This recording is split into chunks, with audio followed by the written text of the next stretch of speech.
So the Battle of Thermopylae. The battle occurred in 480 BC. Here's a map of kind of how the Greco-Persian Wars went. Thermopylae obviously is a mountain pass in northern Greece near the sea. And it all started because of the Persian emperor attacked Ionia with the help of a Miletus tyrant right here named Aristogoras. Aristogoras failed, and then here's a picture of Miletus for some more context. But really, he failed and he didn't want to die, so he had his citizens rebel, and then this started the Greco-Persian Wars. So here's Greece. They had an army of about 6,000 to 7,000 soldiers. They were obviously a bunch of Greek city-states, and they all kind of combined. Here's a little picture of Sparta. They were obviously much smaller than the Persians, and this obviously was a huge disadvantage for them as they would go on forward with the war. But in this battle, they had only about 6,000 to 7,000 soldiers in the Battle of Thermopylae. And then a visual of the matchup between this battle is about right here, I would say. You know, a lot smaller versus a lot bigger. So as we look at Persia, some information about them. Obviously, you can see here with this map, they were much larger, and they were probably one of the largest empires of the time. They had about 44% of the world's population in their empire, which is giant. They had about 60,000 soldiers just for this battle, in the Battle of Thermopylae, and they had about 10 soldiers for every Greek soldier. And at this time, the empire was ran by Xerxes, who was depicted as a god from them. And you kind of see that portrayed in the movies, as this is how he was viewed from his people. Then here's a picture of Xerxes from the movie The 300. I don't know if this is exactly what he looks like, but then here's like a carving sculpture of what he was depicted as back in the day too. So he obviously led the Persians, he was their emperor. And then for Sparta, you had King Leonidas, and he led the Greeks throughout this Battle of Thermopylae. As we get on, you'll see more about him and what he did throughout this battle, but he's been training his whole life for moments like these. And you see how their skill really helped them out during this and how disciplined they really are in war. This is where we hold them! This is where we fight!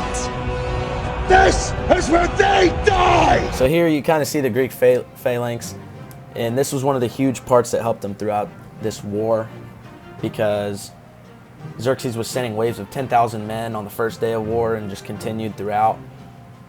But this battle lasted about 7 days. In the first 4 days, actually, Xerxes didn't send any men because he thought the Greeks would be intimidated on how large and vast his army was. But little did he know how well trained and skillful these Greek warriors were. And obviously, with it being a narrow passageway, this really helped them with their phalanx, because just because it was 10,000 men didn't mean they were outnumbered completely while they were fighting.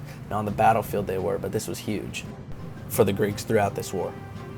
So the second day of war, Xerxes continued to send his waves of 10,000 men, but he also started shooting arrows with all of his archers, and Leonidas talked about fighting in the shade. But this still didn't stop the Greeks. But something happened that was huge, as you can see with this meme right here. There was a local Greek that found Xerxes and told Xerxes about another passageway that led to the back of where this Greek phalanx was standing. And the Persians ended up sending troops to this passage without Leonidas knowing.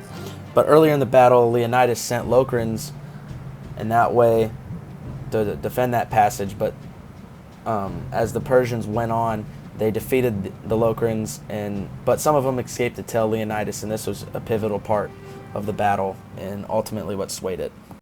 So once the Locrians got there and told Leonidas, he figured out that this was probably going to be it, but he was not going to give out without a fight. He told the 300 Spartans that they must stay and fight, but that anybody else could leave. 2,000 of the Greek soldiers left and escaped, while there were about 700 Thebans that still fought to the death with the 300 Spartans. So that was one part where the movie wasn't totally accurate, as there were still about 1,000 Greek soldiers that kept fighting.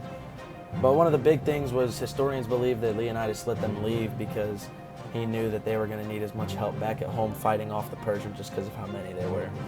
But as you can see here, they just kept fighting until the death. They were clawing and scratching their way even when their weapons were breaking, but there was just so many Persians that there was just nothing else the Greeks could do except to defend their home. And as far as like the aftermath, Greece went on to win the war later, especially because of this. This is kind of like, there was another battle But Xerxes just wasn't very smart about how he was going about it, and the Greeks were very persistent. Throughout the Battle of Thermopylae, the Persians lost about 20,000 soldiers, while Greece only lost 4,000.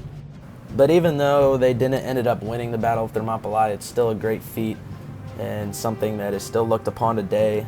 I mean, obviously you can see they made a movie of it because just of the bravery it showed and how people will fight for whatever just to defend their home. And that's one of the big things that obviously it still had an impact on the war as well a little bit.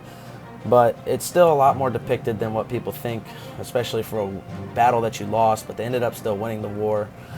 And yeah. But here's the works cited page, and thank you for watching.